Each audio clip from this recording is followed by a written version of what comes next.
Hello student, myself Digeshwari Dewangan, guest lecturer, commerce department, government GAG PG college Balod. मेरा subject है advertising and sales management, जिसमें मेरा topic है function of sales organisation, है ना, विक्रय संगठन के कार्य। तो आइए हम अब डिस्कशन करते हैं विक्रय संगठन के कार्य। तो विक्रय संगठन के अनेक कार्य हैं। तो विक्रय संगठन के कार्यों को 3 भागों में बांटा गया है। एक आपका प्रशासनिक कार्य, विक्रय कर्मचारी संबंधी कार्य और संचालित कार्य।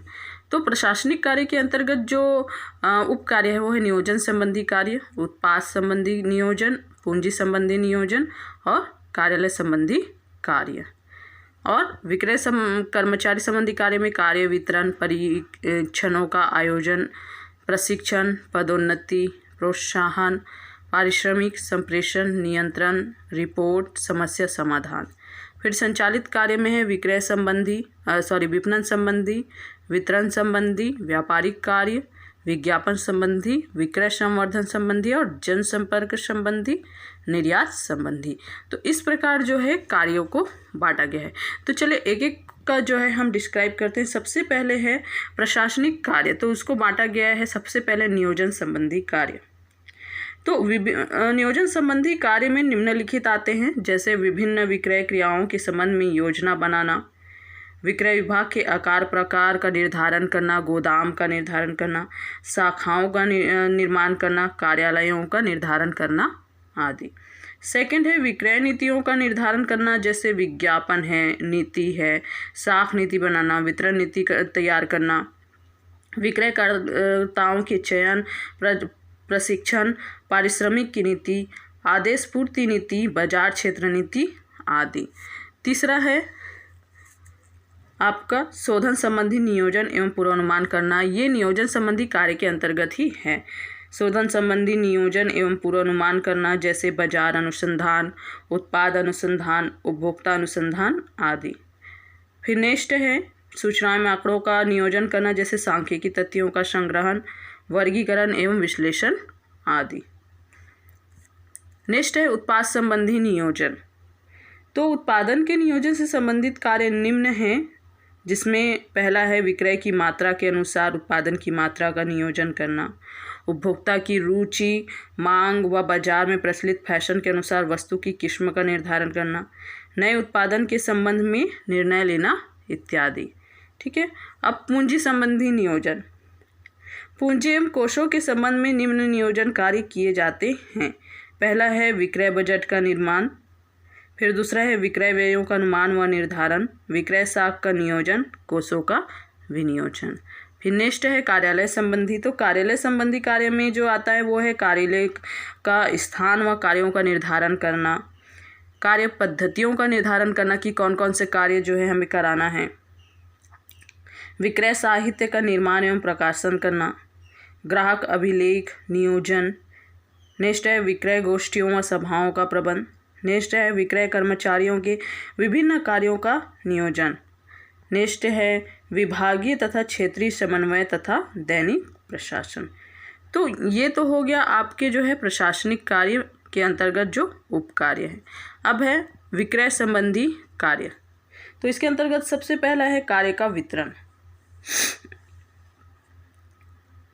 है ना। तो इसमें जो है विक्रय कर्मचारी व अधिकारियों में कार्य का वितरण किया जाता है। फिर दूसरा है परीक्षणों का आयोजन, विक्रेताओं की भर्ती, नियुक्ति, साक्षात्कार, लिखित परीक्षाओं और मनोवैज्ञानिक परीक्षणों का आयोजन किया जाता है। नेक्स्ट है प्रशिक्षण। तो इसमें जो विक्रयकर्ताओं को प्रशिक्षण दिया जाता है ताकि जो है वो वस्तु के बारे में जानकारी प्राप्त कर ले और विक्रय की मात्रा में वृद्धि हो। पदोन्नति, विक्रेताओं को पदोन्नति, स्थानांतरण, पदोन्नति आदि की व्यवस्था किया जाता है। फिर आपका जो है प्रोत्साहन, है ना, विक्रेताओं को विभिन्न प्रोत्साहन और प्रेरणाएं दी जाती है, जैसे बोनस है, कमीशन है, भत्ता है आदि। नेक्स्ट है विक्रेताओं को जो है पारिश्रमिक, है ना, पारिश्रमिक देने संबंधी कार्य किए जाते हैं। संप्रेषण। तो विक्रेताओं के लिए संप्रेषण व्यवस्था, जैसे समाचार बुलेटिन, गृह पत्रिका, न्यूज़लेटर आदि प्रकाशन किया जाता है। फिर उसके बाद है आपका नियंत्रण। तो विक्रेताओं पर नियंत्रण संबंधी कार्य जैसे विक्रय कोटा, विक्रय क्षेत्र, प्रतिवेदन आदि की व्यवस्था की जाती है। फिर विक्रेताओं का जो है अभिलेख तैयार करना, फिर विक्रेताओं की शिकायतों का समस्या जो होती है उसका समाधान करना। तो ये जो है विक्रय कर्मचारी संबंधी कार्य है। अब नेक्स्ट है संचालित कार्य, जिसमें है विपणन संबंधी। तो विपणन संबंधी में जो है निम्नलिखित कार्य किए जाते हैं, जैसे विक्रय एजेंसियों से संपर्क करना और उनका निर्धारण करना, विक्रय संवर्धन में विज्ञापन में समन्वय करना, विक्रय कर्मचारियों के कार्यों में समन्वय, प्रतिस्पर्धियों के उत्पादों में व्यूहरचना का अध्ययन, विक्रय कार्यक्रमों का बाजार दशाओं के साथ समायोजन। नेक्स्ट है हमारा वितरण संबंधी। इसमें जो है वितरण बिंदु निर्धारित किया जाता है। फिर नेक्स्ट वाहनों की व्यवस्था की जाती है, गोदामों की व्यवस्था की जाती है और उत्पाद का सुरक्षित पैकेजिंग का निर्धारण किया जाता है। व्यापारिक कार्य, इसमें वस्तुएं एवं सेवाओं का उचित मूल्य निर्धारित किया जाता है। विक्रय क्षेत्रों का विभाजन किया जाता है, व्यापारियों से संबंध स्थापित किया जाता है और तकनीकी सेवाएं, संस्थापन, मरम्मत आदि की व्यवस्था किया जाता है। फिर विपणन संबंधी कार्य विज्ञापन संबंधी कार्य, इसमें विज्ञापन एजेंसी का चयन किया जाता है, विज्ञापन साधनों व उपयुक्त माध्यमों का चुनाव किया जाता है, विज्ञापन प्रति तैयार किया जाता है, विज्ञापन की प्रभावशीलता को बनाए रखा जाता है, विज्ञापन विभाग विज्ञापन एजेंसी तथा विक्रयकर्ताओं में समन्वय बनाए रखता है। विक्रय संवर्धन संबंधी, तो इसमें जो कार्य होता है वो है उपभोक्ता संवर्धन विधि की प्रभावशीलता बनाए रखता है और वितरकों व मध्यस्थों को विभिन्न सहायताएं एवं सेवाएं प्रदान की जाती हैं। व्यापारिक प्रदर्शनियों का आयोजन किया जाता है। विज्ञापन एवं विक्रय संवर्धन के कार्यों में संतुलन स्थापित किया जाता है ना। अब है जनसंपर्क संबंधी, तो इसमें जो है ग्राहकों की शिकायतों पर ध्यान दिया जाता है, विभिन्न उद्योगों व्यापारिक संस्थाओं से संपर्क बनाए रखना, सेवा संस्थाओं और सरकारी प्रतिष्ठानों के साथ संबंध निर्मित करना तथा विक्रय सेवाओं में सुधार करना।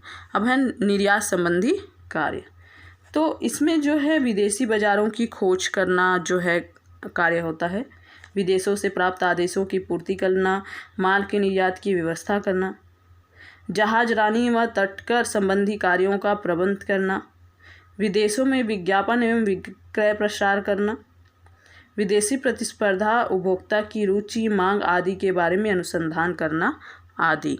तो ये जो है आपके विक्रय संगठन के कार्य होते हैं, प्रशासनिक कार्य, विक्रय कर्मचारी संबंधी कार्य और संचालित कार्य, ये सारे जो है उसके उपकार्य हैं।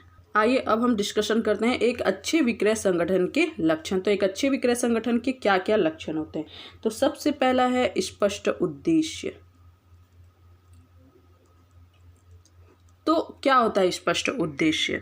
तो देखिए इसमें जो है प्रत्येक विक्रय संगठन के उद्देश्य क्या होना चाहिए, स्पष्ट होना चाहिए एवं क्या होना चाहिए, पूर्ण निर्धारित होना चाहिए, जिससे संस्था जो है अपने उद्देश्य को प्राप्ति में सहायक हो सके, है ना, और उद्देश्य की प्राप्ति आसानी से हो, क्योंकि किसी भी व्यवसाय में उद्देश्य का होना अत्यंत आवश्यक है। बिना उद्देश्य के हम कार्य नहीं कर पाएंगे। फिर दूसरा है प्रभावी नेतृत्व।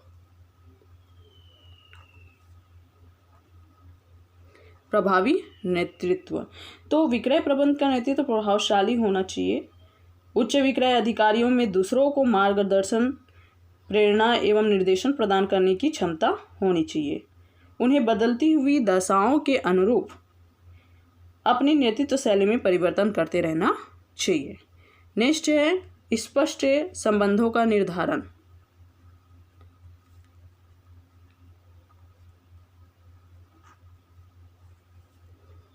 स्पष्ट संबंधों का निर्धारण, तो इसमें जो है विक्रय अधिकारियों एवं कर्मचारियों के मध्य लंबवत एवं समानांतर जो है संबंध स्थापित होने चाहिए। कार्यक्षेत्र एवं अधिकारियों की सीमा भी स्पष्ट होनी चाहिए ताकि अनावश्यक हस्तक्षेप कम हो सके। चौथा है कार्यों का सामूहिकरण एवं आवंटन। कार्यों का सामूहिकरण एवं आवंटन।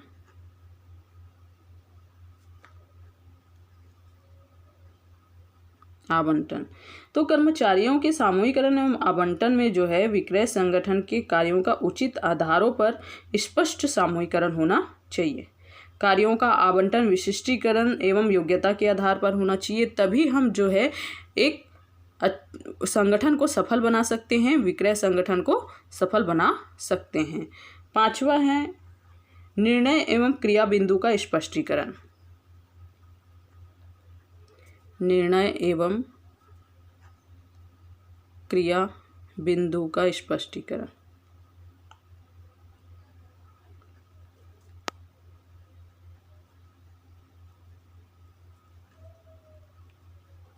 तो निर्णय एवं क्रिया बिंदु का स्पष्टीकरण में एक अच्छे विक्रय संगठन में यह स्पष्ट होता है कि सामान्य मामलों में निर्णय अधिकार किसके पास होगा तथा महत्वपूर्ण आकस्मिकताओं की दशा में किस स्तर पर निर्णय लिया जाएगा। तो यह स्पष्ट होना चाहिए कि जो है किस बिंदु पर हमें कहाँ निर्णय लेना चाहिए तथा उसका स्पष्टीकरण होना चाहिए। 6वां है अधिकारों एवं दायित्वों को में संतुलन।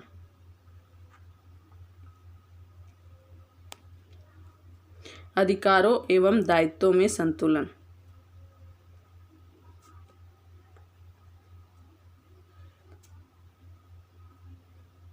अधिकारों एवं दायित्वों में संतुलन। तो इसके अंतर्गत विक्रय संगठन में अधिकारों और दायित्वों में संतुलन है ना होना चाहिए। अधिकारों एवं दायित्वों का समान वितरण समान अनुपात में किया जाना चाहिए, क्योंकि अगर ज़्यादा अधिकार हो जाएंगे या दायित्व कम हो जाएगी है ना तो भी संगठन सफल नहीं हो पाएगा, या फिर दायित्व ज़्यादा हो जाएंगे और अधिकार कम हो जाएगा तो भी जो है संगठन सफल नहीं हो सकता। इसलिए इसका जो है दायित्व अधिकारों का वितरण समान अनुपात में किया जाना चाहिए। अधिकारों के अनुपात में ही दायित्वों का निर्धारण किया जाना चाहिए।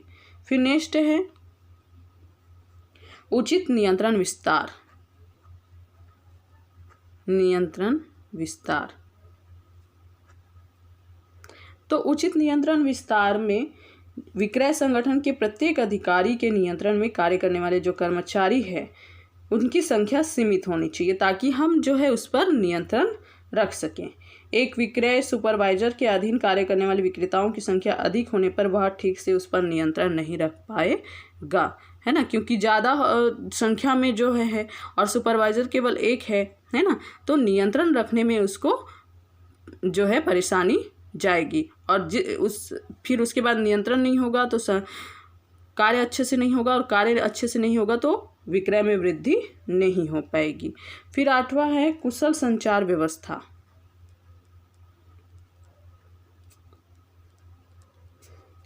कुशल संचार व्यवस्था। तो विक्रय संगठन में आदेश निर्देश देने, शिकायत सुझाव कार्य की रिपोर्ट प्रस्तुत करने और जो है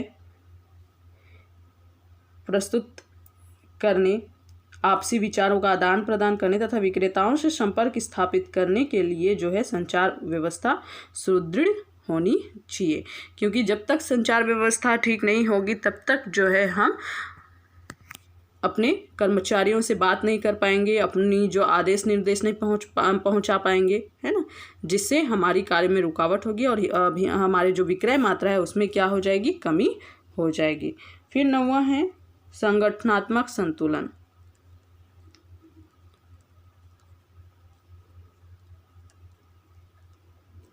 तो संगठनात्मक संतुलन के अंतर्गत जो है विक्रय संगठन के विभिन्न उपविभागों में उचित संतुलन बना रहना चाहिए।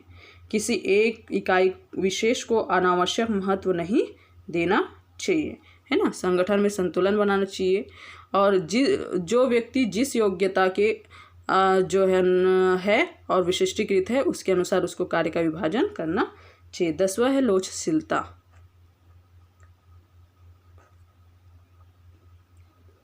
तो विक्रय संगठन की कार्यप्रणाली लोचशील होनी चाहिए, है ना, ताकि उसमें महत्वपूर्ण आवश्यकताओं के अनुसार परिवर्तन किया जा सके तथा नवीन पद्धतियों को भी अपनाया जा सके। फिर 11वां है समन्वय। विक्रय संगठन के विभिन्न विभागों, अधिकारियों, कर्मचारियों एवं कार्यों में उचित सामंजस्य एवं समन्वय की व्यवस्था की जानी चाहिए। इससे क्या है, विलंब व अपव्यय को दूर किया जा सकता है। मनोबल।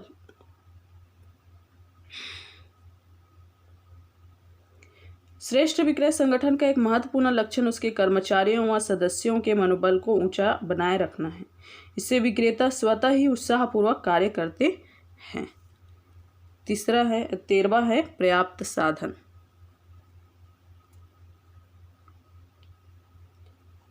विक्रय लक्ष्य योजनाओं की पूर्ति के लिए विक्रय संगठन में पर्याप्त साधनों की व्यवस्था की जानी चाहिए। फिर है स्थायित्व।